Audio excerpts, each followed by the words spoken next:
जो है, जो कि मौर्य वंश का राजा था तीसरे नंबर का, उसने जो है शिलालेख यानी लेख लिखने की परंपरा शुरू की थी भारत के अंदर। भारत में जो लेख लिखने की परंपरा की शुरुआत की थी वो अशोक ने की थी। लेकिन अशोक इससे प्रभावित किससे हुआ था? वो होता डेरियस प्रथम से, एक ईरानी शासक था डेरियस प्रथम, उससे वो लेख लिखने की प्रवृत्ति उसने जो है सीखी और भारत में लेख लिखना शुरू कर दिया। लेख उसने जो है लेखों का अध्ययन जो है मैंने पहले बताया था एपिग्राफी के अंतर्गत लेखों का जो ये लेख होते हैं इनका अध्ययन किया जाता है। और डॉक्टर आर भंडारकर एक ऐसा इतिहासकार रहा है जिसने अशोक के अभिलेखों के आधार पर मौर्य काल का इतिहास लिख दिया था। ये भी सवाल परीक्षाओं में आया है। अब इसमें जो है 3 तरह के लेख अशोक ने लिखे थे, एक शिलालेख, स्तंभलेख और गुहालेख। शिलालेख का मतलब एक लड़के ने कल भी बताया था जी पत्थर पर कुछ भी लिख दो और उसे फेंक दो, सीधी सी भाषा में यही समझ में आ गया। जगह जगह उसने पत्थर लगवाए और उस पर जो है अपनी बातें लिखवा दी तो वे शिलालेख कहलाए। स्तंभलेख का मतलब था थंबले टाइप बनवाए, ठीक है ना, लोहे के उस पर परत चढ़वाए तांबे की और उस पर जो है छीनी और कुदाली से खुदवा दिए वर्डिंग, वे स्तंभलेख थे। और जो गुहालेख थे जो गुफाओं में जो है लिखे हुए मिलते हैं कहीं तो उन्हें गुहालेख कहा जाता है। भारत में जो है सबसे पहले इन अभिलेखों को पढ़ने की जो बात आई वो मैंने लिख रखा है इसमें कहा कि 1750 में पैट्रिक फैंकलर एक अंग्रेज अधिकारी था, उसने जो है इन अभिलेखों को खोजा। खोजना एक अलग बात है और उसको पढ़ना एक अलग बात है, दोनों ही सवाल परीक्षाओं में आते हैं। खोजा था पैट्रिक फैंकलर ने और इसको पढ़ा था सबसे पहले 1837 में जेम्स प्रिंसिप ने। अब पढ़ने की बड़ी समस्या थी क्योंकि पढ़ तो कोई भी लेता, हिंदी अंग्रेजी उर्दू फारसी तो कोई भी पढ़ लेता, लेकिन ये जो इसके अभिलेख लिखे हुए थे वे 4 लिपियों में लिखे हुए थे, ब्राह्मी लिपि, खरोष्टी लिपि, ग्रीक और अरमाइक। एक सवाल आता है एक्टिव निम्नलिखित में से कौन सा अभिलेख किस लिपि में लिखा हुआ है?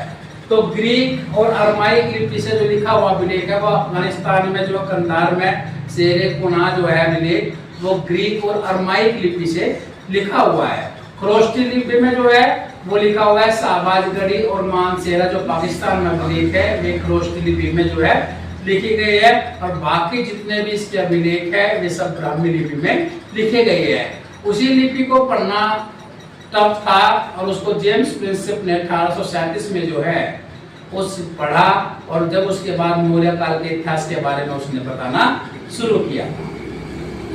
उसमें जो है एक सवाल आता है इस परीक्षा में कि 14 इसके शिलालेख थे और उन 14 शिलालेखों की विषय वस्तु क्या थी? सभी पढ़ने तो हमें सभी पढ़ेंगे, लेकिन इसमें कुछ ऐसे शिलालेख है जो कि बार बार परीक्षाओं में आए हुए हैं। विशेषतः उन पर फोकस करना बहुत जरूरी है। कभी कभी परीक्षा में क्या होता है कि हम लोग विशेषतः और माइनर में थोड़ा डिफरेंस कर लेते हैं कि कोई सवाल जो बार बार रिपीट होकर आ रहा है तो उसके आने की संभावना हम लोग को ऐसा लगता है कि इसकी संभावना ज्यादा है क्योंकि बार बार इसको रिपीट हो रहा है, और जिसकी मान लीजिए संभावना नहीं है वो रिपीटेशन जो है नहीं है तो उसकी संभावना हम लोग कम मान लेते हैं। देखिए पढ़ना सभी है। एमसीक्यू क्वेश्चंस में क्या होता है या मैचिंग वाले में जो होता है, अगर आपको ना कोई विकल्प पता नहीं है किसी का उत्तर तो एक आइडिया लग जाता है कि यार ये तो मैंने पढ़ रखा है, ये तो है नहीं इसमें, है ना, ये तो है बिल्कुल भी नहीं, ये तो उस लेख में है या उससे रिलेटेड है, इससे रिलेटेड नहीं है। तो एक आदमी दिमाग लगा के जो है सही उत्तर तक पहुंच जाता है। ये एक एमसीक्यू या मैचिंग वाले सवालों में जो है आदमी के पास ऑप्शनल हो जाता है अपने ज्ञान के आधार पर। अब 14 शिलालेख है, इसमें शिलालेख में जो प्रथम शिलालेख है इसमें इसने पशु बलि की निंदा की है। देखिए पशु बलि को प्रतिबंधित नहीं किया, इसने पशु बलि की निंदा की है कि पशु बलि नहीं होनी चाहिए, क्योंकि कलिंग के युद्ध के बाद 261 ईसा पूर्व अशोक ने जो है हथियार त्याग दिए थे और हथियार त्यागने के बाद बौद्ध धर्म में प्रवीण हो चुका था और बौद्ध धर्म में अहिंसा परमो धर्म है, अहिंसा में जो है हिंसा नहीं करनी चाहिए, तो इसने पशु बलि पर निंदा लिखी है प्रथम शिलालेख में, जबकि पशु वध ने इसने बंद किया था। एक खुद भी जो है मौर्य काल में जो है मौर्य धानसिंह का जो है ब्रेकफास्ट या डिनर होता था, ये लिखा हुआ है हिंदी का पुस्तक में। पशु बलि की इसने निंदा की थी। दूसरे में क्या लिख रखा है इसने? मानव और पशुओं के लिए चिकित्सालयों की व्यवस्था इसने की है कि मानव और पशुओं के लिए जो है चिकित्सालय होने चाहिए, औषधालय खुलवाए इसने लोगों के कल्याण के लिए। तो दूसरे शिलालेख में ये बात लिखी हुई है। तीसरे शिलालेख में लिखा है कि प्रत्येक अधिकारी को, जो भी अधिकारी है उसे अपने क्षेत्र में हर 5 वर्ष में जो है दौरा करना चाहिए और ये पता रहना चाहिए कि जनता किस प्रकार से अपना जीवन व्यतीत कर रही है, जनता को कोई कष्ट तो नहीं है, जनता की कोई समस्या तो नहीं है। इन समस्या को जानने के लिए इसने आदेश दिया कि प्रत्येक अधिकारी जो रिलेटेड है अपने क्षेत्र से, वो अपने क्षेत्र में दौरा करेगा। और एक ये जरूरी भी होता है, अगर कोई जनप्रतिनिधि अपने समाज में क्षेत्र में घूमता रहता है तो उसे अपने क्षेत्र की समस्याओं का पता भी रहता है। सामान्य तरीके से तो कोई दिक्कत नहीं होती, जीवन चल रहा है। अभी बरसात का मौसम है, जिस क्षेत्र में अगर हम लोग यहाँ बात करें तो जिस क्षेत्र में बाढ़ की स्थिति पैदा हो जाती है, पानी भर जाता है, तो एक बड़ी विकट समस्या होती है। तो उसका निस्तारण करने के लिए कुछ ना कुछ तो जनप्रतिनिधि को सोचना चाहिए। तो वही बात अशोक ने तीसरे शिलालेख में बात कही थी कि प्रत्येक अधिकारी को अपने क्षेत्र में हर 5 वर्ष में दौरा करना चाहिए। चतुर्थ में भेरी कोश के स्थान पर धर्म घोष। धर्म का मतलब होता है धार्मिक चर्चा करना, अपने धर्म के प्रति, बौद्ध धर्म के प्रति जो है चर्चा करना, इसने चतुर्थ में बोला। और पांचवा जो बहुत ही इंपॉर्टेंट है, पांचवा में इसने धर्म महाअमात्यों की नियुक्ति की। इसने जो है युवराज हुए, चाहे वो आपने पढ़ा भी होगा, संघमित्रा और महेंद्र को इसने श्रीलंका भेजा था। संघमित्रा और महेंद्र इसका पुत्र और पुत्री थे, जो कि देवी, एक इसकी पत्नी थी देवी, उसकी संतान थी वे, तो उनको जो है इसने कहाँ भेज दिया था, श्रीलंका भेज दिया था। तो ये नियुक्ति कर दी थी इसने, धर्म महामात्रों की नियुक्ति की थी इसने कि आप जो है क्षेत्र में जाकर जो है लोगों को बौद्ध धर्म में प्रशिक्षित कीजिए। बहुत इंपोर्टेंट है, सवाल आता है कौन से शिलालेख से रिलेटेड है धर्म महामात्रों की नियुक्ति। छठवें में इसने कहा कि आत्मनियंत्रण, एक मानव को, एक राजा को, एक व्यक्ति को आत्मनियंत्रण होना बहुत ही ज्यादा, सेल्फ कंट्रोल, ये बहुत अच्छी बात है। इसमें बात धर्म से नहीं है, ये व्यक्ति के वैसे भी जीवन में आदमी को सेल्फ कंट्रोल होना बहुत ही जरूरी है। ना तो ज्यादा दुख होने से जो है आदमी खत्म हो जाए, ना ज्यादा खुशी प्राप्त हो तो उछलना शुरू कर दे। अच्छा सच्चा इंसान वही होता है जो खुशी को भी सेलिब्रेट करे उतना कि दूसरे को दिक्कत ना हो, और दुख में भी उतना दुखी हो कि वो जो है दूसरे को उससे भी दिक्कत ना हो। उसका मतलब है उसने अपने ऊपर नियंत्रण कर रखा है। इसका मतलब वो नहीं है कि दुख हुआ तो है करके सारा गांव जगा दिया, है ना, और खुशी हुई तो लोगों कंधे मारता घूम रहा, तो वो चीजें, वो आत्मनियंत्रित व्यक्ति नहीं होता। तो आत्मनियंत्रण करना जो है इसने छठे में। सातवें आठवें में इसने तीर्थ यात्रा, देखिए तीर्थ यात्रा में इसने जो है लिखा है, मैंने पहले बताया था तीर्थ यात्रा का इसका, कि इसने जो है अपनी राज्याभिषेक के 10वें वर्ष बोध गया। 10वें वर्ष कहाँ गया था ये, बोध गया। 12वें वर्ष कहाँ गया था ये, 10वें वर्ष तो ये बोध गया और 12वें वर्ष गया ये निगाली सागर, और 20वें वर्ष गया ये लुम्बिनी, है ना। 20 वर्ष तो ये इसकी तीर्थ यात्रा थी। इनका तीनों का वर्णन इसने जो है 7वें और 8वें शिलालेख में किया है। बोध गया पता ही है, महात्मा बुद्ध को ज्ञान प्राप्त हुआ था, बिहार के अंदर है। निगाली सागर जो है लुम्बिनी से पहले पड़ता है, निगाली सागर, यहाँ इसने यात्रा की थी। और उसके बाद 20 वर्ष से लुम्बिनी गया, और लुम्बिनी का उल्लेख इसने जिसमें किया है लुम्बिनी देई अभिलेख में। कौन से अभिलेख में, लुम्बिनी देई अभिलेख। ये अभिलेख जो है इसका सबसे छोटा अभिलेख है, सबसे छोटा अभिलेख है लुम्बिनी देई अभिलेख। और इसी अभिलेख में बताया था कि लुम्बिनी को जो है टैक्स फ्री कर दिया गया है, टैक्स फ्री, या 1/8 इससे टैक्स लिया जाएगा। अलग अलग जगह ये चीजें लिखी हुई है, कुछ कहते हैं कि इसको टैक्स फ्री कर दिया गया था, कुछ कहते हैं कि इसमें जो है 1/8 टैक्स लिया गया है। सबसे छोटा अभिलेख लुम्बिनी देवी अभिलेख कहलाया जाता है, और सबसे बड़ा अभिलेख 7वां लेख जो है इसका, वो सबसे बड़ा अभिलेख कहलाया जाता है। और सबसे छोटा लुम्बिनी देवी अभिलेख जिसमें इसने जो है लुम्बिनी में टैक्स को क्या कर दिया था, 1/8 यानी टैक्स फ्री कर दिया था। लुम्बिनी क्यों प्रसिद्ध है, लुम्बिनी महात्मा बुद्ध का जन्म स्थल है ना, महात्मा बुद्ध का जन्म स्थल है लुम्बिनी। और लुम्बिनी तो एक गांव है। और ये था राजा कपिलवस्तु का इसका बाप शुद्धोधन। तो महल में क्यों नहीं पैदा हुआ महात्मा बुद्ध, अरे जब वो राजा का बेटा था तो महल में पैदा होता, गांव में क्या लेने गया, है ना। लुम्बिनी तो ग्रामीण तो पड़ता है। ये जो है अपने मामा का जा रहा था, तो रास्ते में इसका प्रसव पीड़ा इसकी माँ को हो गई, तो जब इसका जन्म हुआ था गाँव में, समझ में आया।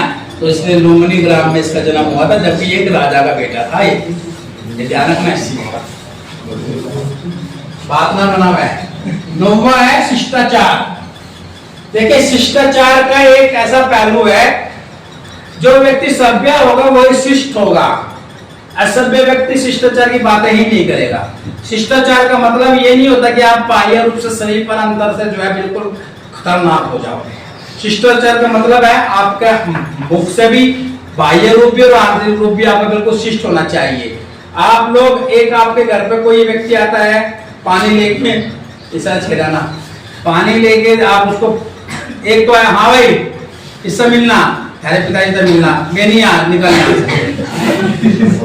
है ना, मैं नहीं यहाँ पे है, बात में ये एक आदमी आया बैठा, हाँ जी चलो भाई पिताजी से मिलना, वो अंदर गया पहले उनके लिए पानी लेके आया, पानी लेने के बाद अगर सर्दी है तो अगर घर में व्यवस्था है तो चाय की व्यवस्था करी, उसके बाद पूछेगा जी कहाँ से आए हो, क्या बात है, तब उसको वो सत्य बात बताएगा कि जी भाई मुझे मिलना, फिर वो आपको बताएगा, वो भी शिष्टाचार है। तो शिष्टाचार का मतलब आपके अपना आत्म नियंत्रण भी होना चाहिए, आपकी वाणी भी शिष्ट रहनी चाहिए, आपके कर्म भी शिष्ट रहने चाहिए, ठीक है ना, आपका पहनावा भी शिष्ट रहना चाहिए।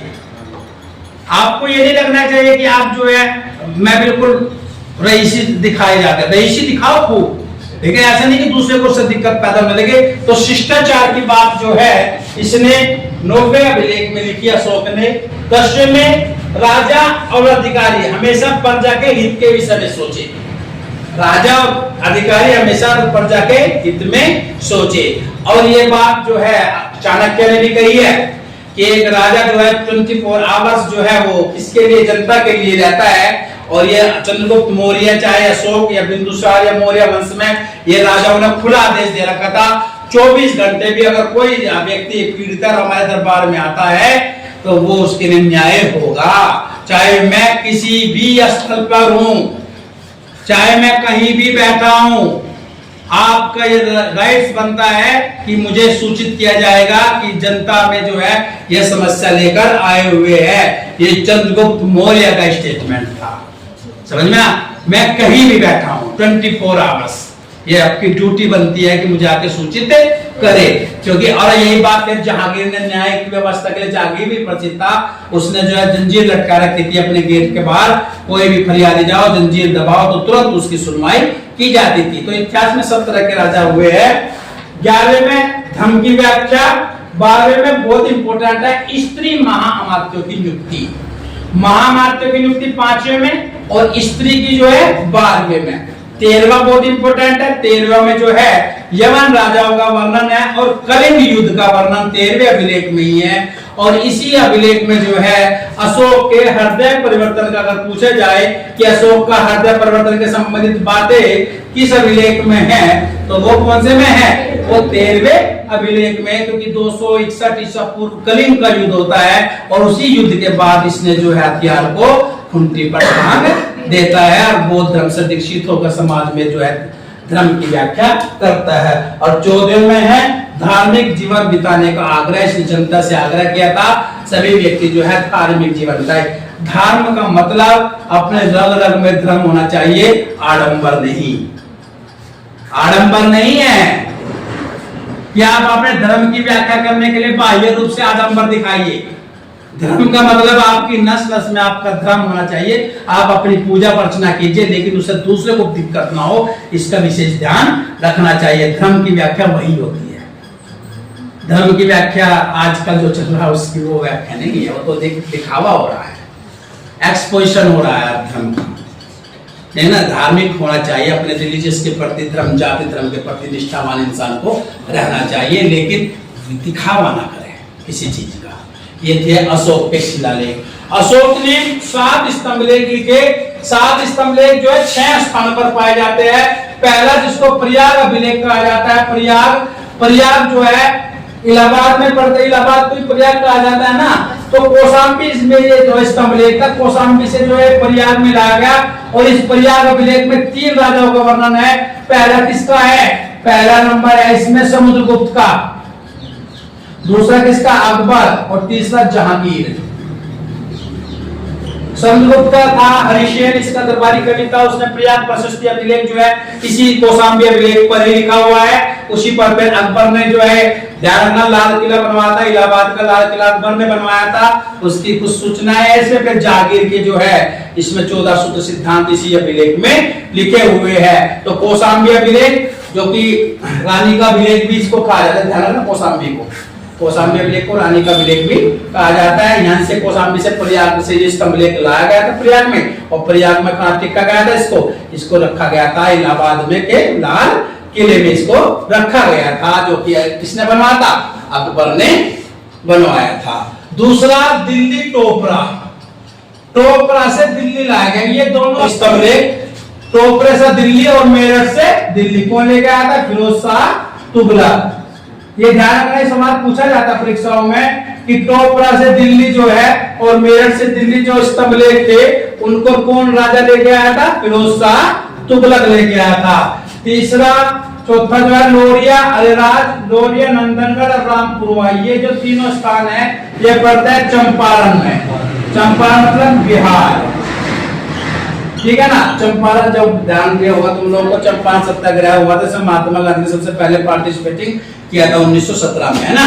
तो ये चंपारण में ये तीनों जो है स्थान पड़ता है, इनका पूछ लिया जाता है कौन से स्थान पर जो है ये है लोरिया, अलीराज, रामपुरवा, लोरिया, नंदनगढ़ कहाँ से है रिलेटेड, तो ये जो है चंपारण से रिलेटेड है, लोरिया नंदनगढ़ से रिलेटेड है मोर। ध्यान रखने से एक सवाल पूछ लिया जाता है, मोर किससे रिलेटेड है, लोरिया नंदनगढ़ से। अशोक ने आजीवक संप्रदाय के लिए 4 गुफाएं बनाई बराबर की पहाड़ियों पर, करण, चौपाल, सुदामा और विश्व झोपड़ी। इसी से रिलेटेड सवाल, इसका पोता था दशरथ, उसने नागार्जुन गुफा बनाई। ये ध्यान रखना, ये सवाल बहुत इंपॉर्टेंट है। ये 4 गुफाएं अशोक ने बनवाई थी, और नागार्जुन गुफा जो है ये किसने बनवाई थी, ये बनवाई थी दशरथ ने इसको बनवाई थी। 84,000 स्तूप बनवाए थे अशोक ने। इसमें जो सबसे सर्वश्रेष्ठ स्तूप है वो सांची का स्तूप है, ठीक है ना, सांची का स्तूप। एक सवाल में यही नोट कर दूंगा, अमरावती का स्तूप जो है पुष्यमित्र स्तूप से रिलेटेड है। ये सवाल बार बार परीक्षाओं में आया हुआ है, अमरावती का स्तूप। बाकी 84,000 स्तूप जो है वो किसने बनवाए थे, वे अशोक ने बनवाए थे। स्तूप है क्या, स्तूप जो है महात्मा बुद्ध की जो अस्थियां थी उनको जो है अलग अलग जगह पर जो है दफनाया गया, और वहां पर जो है एक जो है धुआं टाइप जो है वहां पे बना दिया गया स्तूप। बौद्ध काल में 4 चीजें हैं, 4 मठ, विहार, चैत्य और स्तूप।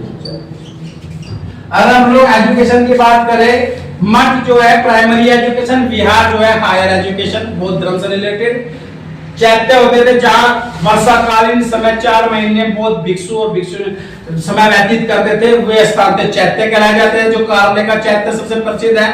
और स्तूप होते थे, स्तूप जो है जो मैंने बताया है जहां पर महात्मा बुद्ध की जो अस्थियां लगी थी शुरुआत में 8 वे स्तूप बने हुए थे। और स्तूप जो है थुआ बोलते हैं उसको, और थुए का अर्थ होता है ढेर, और स्तूप का सबसे पहला वर्णन हो रहा है ऋग्वेद में। ये मैंने पहले भी तुम लोगों को बताया था, ये था अशोक।